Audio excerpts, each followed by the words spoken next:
Yes, welcome to another video. I'm Lewis, above me is Jordan. This is the Arsenal preview, big early kickoff. This is a big game, this. Arsenal haven't started well, but if we get beat, what is it, Bray? What's the rule?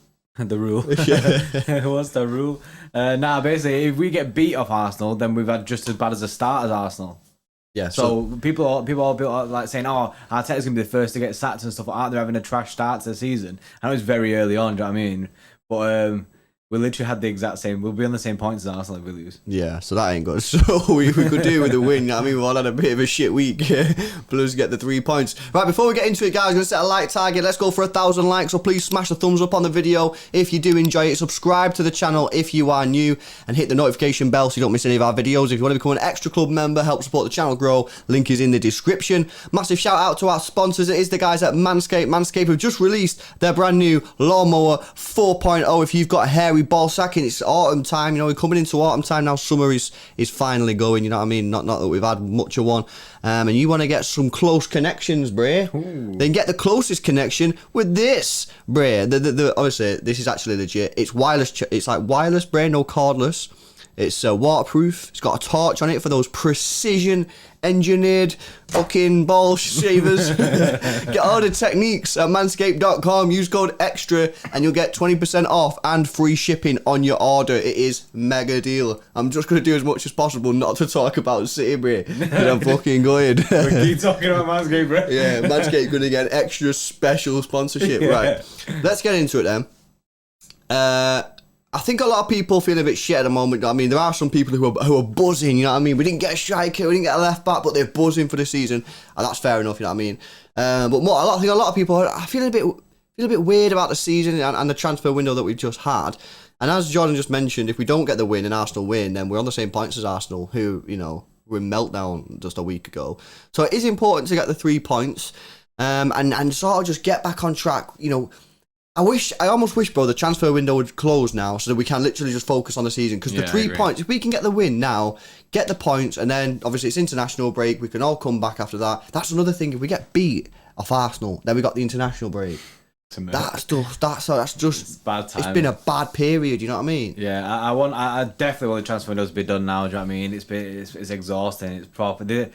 I think this is worse than last year, bro, and I didn't think that would be possible. The whole Messi saga last year, that was exhausting. This one is bad enough. And I just want it done so we can focus on the season.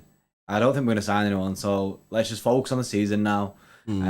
Focus on the players that we've got and that. And, you know what I mean, try and get a bit of a run going. And just, I think for the players as well, the squad, Pep, the club, do you know what I mean? It'd be good for them to just get past this transfer window so it stops all these, I mean, speculation stuff, like everyone being like disappointed every week.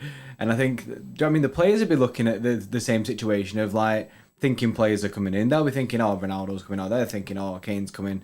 And it just puts an end to that as well. So there's no like false sense of hope from that side of it as well. You know what I mean? The players know that they're there to stay, and it's you got to work for this season. I just hope that we can get the win. I hope that we can get the win and just set us off on the right track. To be fair, we have got a good record against Arsenal in the league. You know what I mean? We do normally quite well. We always score a couple of goals against them and don't normally struggle. That's because they normally try and play football against us, try and play open football, and we normally do quite well. So hopefully we do get the 3 points. Now the big question is now, we don't have a striker. There is one striker at the football club. He's 18 years old and his name is Liam Delap. A very, very promising young lad, obviously. He only played 3 times for the main team last season. Scored one cracking goal against Bournemouth on his weak foot. Played obviously a lot for the academy side, scoring over 20 goals, getting about 7 assists as well. Easily averaging a goal or an assist more than every 90 minutes, which is absolutely superb, albeit it is obviously in the academy league. The question is now, is we're going into this season without a striker, right? And Pep needs to find out quickly, and he needs to once he finds out, he needs to stick with it, who he's going to start as the striker, who is going to be Manchester City's number 9 this year. It's not going to be Gabby Jesus. He's just simply not consistent enough when he plays there. He's also come out and said that he wants to play on the wing now, not as a striker. He also wants to play on the wing. The other option is a false nine situation with Bernardo Silva or Kevin De Bruyne. Kevin De Bruyne's injured a lot. He's injured at the moment. Bernardo Silva don't want to be at the football club. So it really only leaves you with Ferran Torres and Liam Delap. Now, to be honest, I'm quite happy with either of them. I like Torres, and from what I've seen of him as a striker, I'm impressed.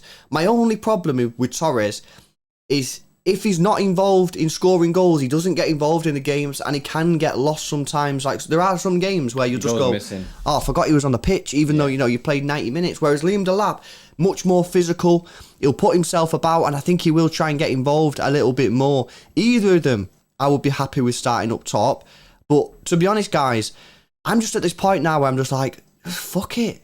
Just throw Liam Delap in there. I don't care that he's only 18. He's hyped up. He's got a mega record in the Academy League. He did really well against Bournemouth when we seen him play the 90 minutes there.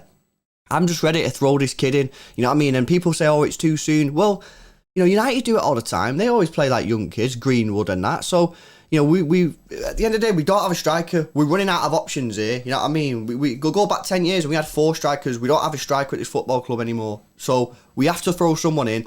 People are like, oh yeah, it's fine to throw Torres in. He's only 21. He come over from Spain and he's not even a striker. Why is it fine to throw him in, but it's not fine to throw an 18-year-old in who's from this country, who's chill, more settled at home, and he's an actual striker? You know what I mean? So I don't buy that. Throw him in there and see what he can do, and best of luck to him if he does play. Yeah, I think it's sink or swim. Basically, throw him in, sink or swim. Can you do it? Can you not? That's the best way you're going to find out by actually having him on the pitch, not all this speculation of whether he can do it or not. He's the only striker at our football club right now that Gabby's decided he wants to be a winger. Delap is the only striker here, so we should play our only striker. I think last season we went through a big period, me and Lewis, of every preview putting Liam Delap in the videos. You can go back and see every single lineup. We kept putting Delap in hopes that he'd play, and he only played 3 times or whatever it was. So this season, I hope that we actually see him a bit more, especially with the circumstances where we've not got a striker in this window. I think we will see him a bit more.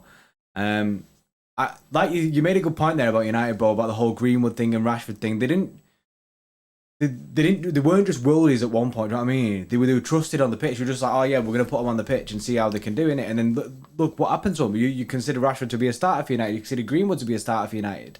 So they've gone into a team and done that. Why can't Delap come into our team and do bits? You know what I mean? They score goals for United. Why can't he come in and score goals for us? Yeah, let us know in the comment section below, guys. Who would you start as your number 9? Would you throw Liam Delap in there? Would you have Torres, or, you got some mad plan? Let us know in the comment section below. Right, starting lineup. Ederson in goal. Kyle Walker right back, Diaz, Laporte, and we're going to go Cancelo at left back. I do think that we've seen it in the past where we've played both Walker and Zinchenko, and we can be a little bit flat, so I do think it's a good idea for Cancelo. Fernandinho in there, but you could play Rodri. Gundogan and Grealish. Obviously, Kevin De Bruyne's probably going to miss the game, so you're going to have to put Bernardo or Gundogan in there with Grealish. We're going to go Gundogan just to help out a little bit defensively against a decent side. Mahrez, we're going to go Delap, throwing him in there, and obviously Sterling left wing. So that's our team. What, any changes? You happy with that? Let us know. Predicted score, bro. What are you going for? I predicted 2-0. I'm predicting those to have loads of shots on target and miss loads of chances, and we go 2-0. It's typical City season again. Yeah, I've gone 2-1. I just think that tomorrow could be difficult. The only reason I say it could be difficult is I don't know what the crowd's going to be like. Are the crowd going to be up for it? Are they going to be pumped for it? Or are they going to be a little bit deflated with obviously the news that we've got in the last 48 hours with Harry Kane and Ronaldo? You know what I mean? Because that kind of stuff can affect fans, you know what I mean, when they go into ground. So let's see what happens. Hopefully we get the 3 points. We kind of need them just to get ourselves, in a good frame of mind before we go hit the international break. You don't want to be going into that with a loss. That's disgusting. A massive shout out to our sponsors, guys, at Manscaped. Head over to manscaped.com and use code EXTRA, XTRA, and you'll get 20% off the performance pack as well as free shipping. So it is a mega deal. Smash a like on the video. Subscribe to the channel if you're new, and we'll see you in the next one. See you in a bit.